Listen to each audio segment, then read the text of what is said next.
Epilepsy.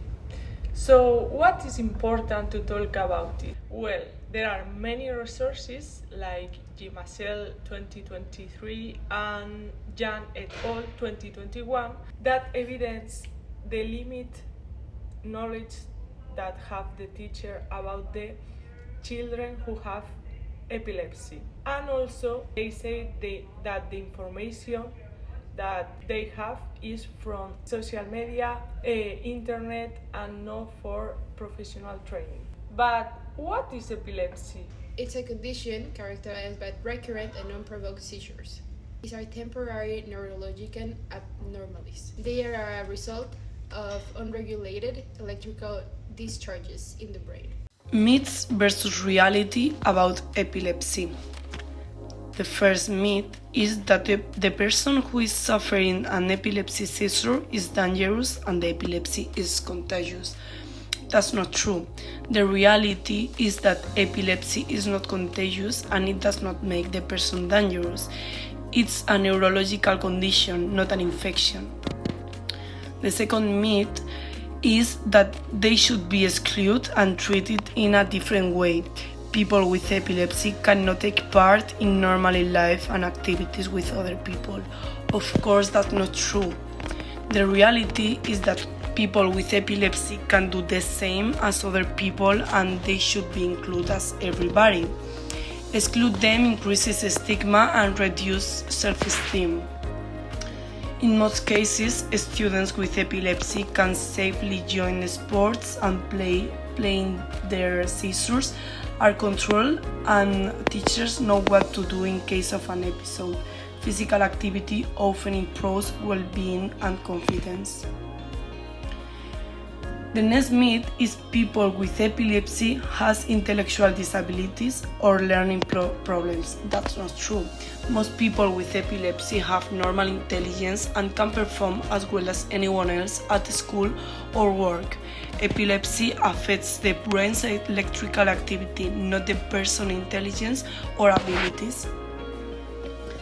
Saying all the epilepsy seizures look the same is completely a lie, it's a myth. Reality is there are a lot of types of epilepsy. Some of them involve failing or shaking, others may just look like daydreaming or brief loss of attention. Teachers should learn to recognize different types to respond correctly. Why teachers matters?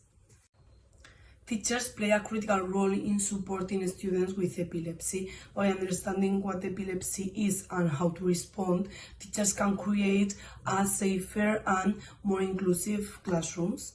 The best way to tackle the problem is by addressing its root, lack of knowledge and awareness. By a proper training, teachers not only learn how to handle a seizure, but also educate the students and reduce the stigma. Strategies for teacher trainings. Research shows that workshops, health training, and certificate first aid programs are effective ways to build epilepsy awareness. These should be organized and integrated into the school health education. They also involve regular follow-ups to maintain awareness.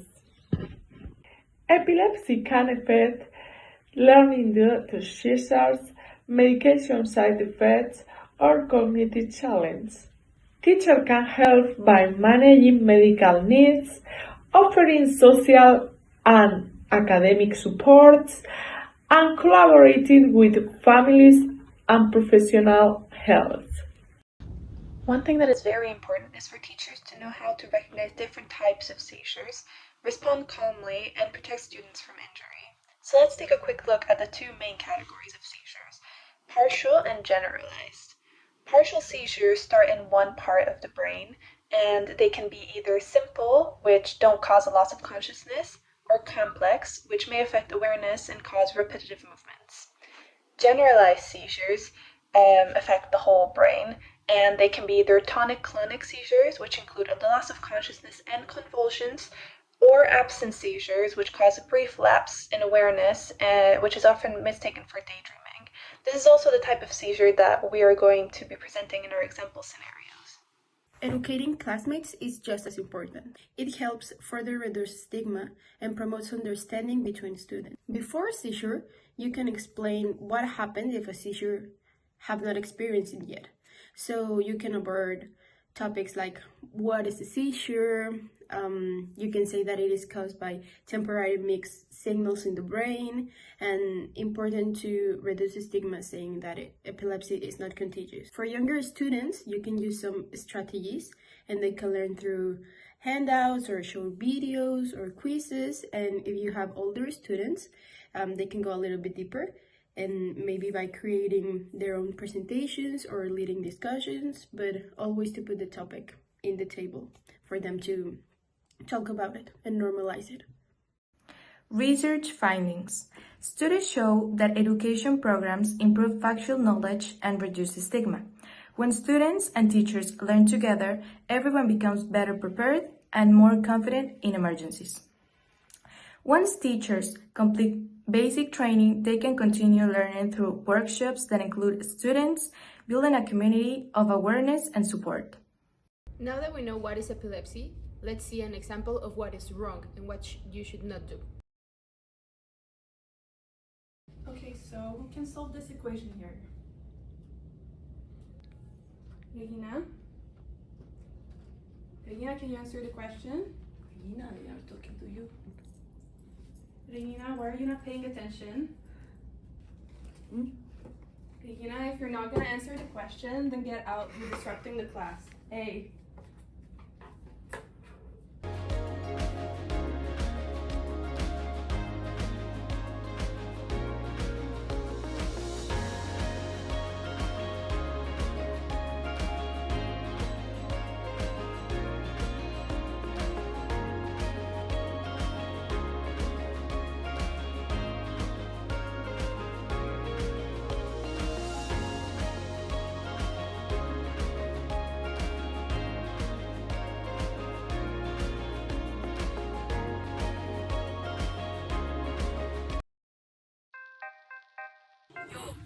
Stay with the person, keep your calm pace. Take that seizure, don't rush, keep pace.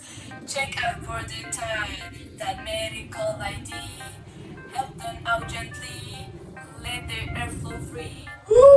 Move away danger, keep them safe and clear. Turn to the side if they can't hear. Don't restrict them for no stuff in the mouth. Just care and watch until the seizures out. If it's 5 long minutes or something ain't right, call 112, bring help to the fight. Be cool, be kind, you know the way. That the seizure first day, every single day. Woo!